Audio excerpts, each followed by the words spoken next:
महाराजा अकबर बीरबल की हाजिर जवाबी के बड़े कायल थे। उनकी इस बात से दरबार के अन्य मंत्री मन ही मन बहुत जलते थे। उनमें से एक मंत्री, जो महामंत्री का पद पाने का लोभी था, ने मन ही मन एक योजना बनाई। उसे मालूम था कि जब तक बीरबल दरबार में मुख्य सलाहकार के रूप में है उसकी यह इच्छा कभी पूरी नहीं हो सकती। एक दिन दरबार में बादशाह अकबर ने बीरबल के हाजिर जवाबी की बहुत प्रशंसा की।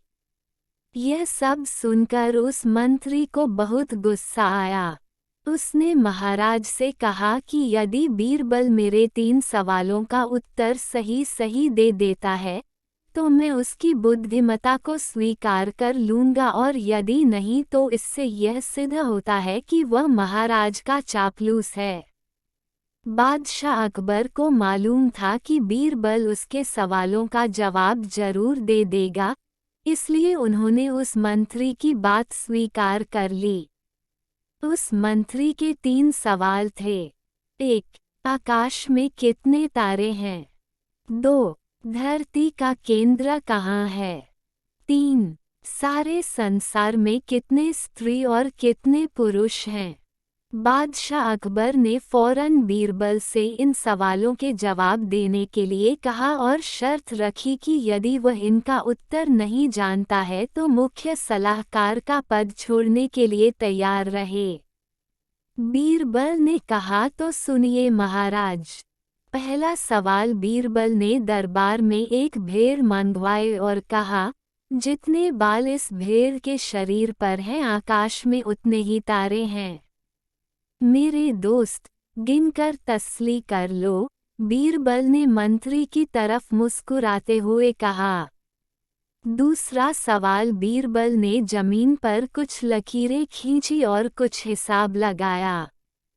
फिर एक लोहे की छड़ मंगवाई गई और उसे एक जगह गाड़ दिया और बीरबल ने महाराज से कहा, महाराज बिल्कुल इसी जगह धरती का केंद्र है, चाहे तो आप स्वयं जांच लें।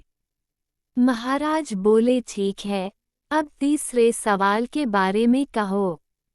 अब महाराज, तीसरे सवाल का जवाब बड़ा मुश्किल है, क्योंकि इस दुनिया में कुछ लोग ऐसे हैं जो ना तो स्त्री की श्रेणी में आते हैं और ना ही पुरुषों की श्रेणी में। उनमें से कुछ लोग तो हमारे दरबार में भी उपस्थित हैं, जैसे कि यह मंत्री जी। महाराज, यदि आप इनको मौत के घाट उतरवा दे तो मैं स्त्री पुरुष की सही सही संख्या बता सकता हूँ। अब मंत्री जी सवालों का जवाब छोड़कर थर थर कांपने लगे और महाराज से बोले, महाराज बस बस, मुझे मेरे सवालों का जवाब मिल गया। मैं बीरबल की बुद्धिमानी को मान गया हूँ।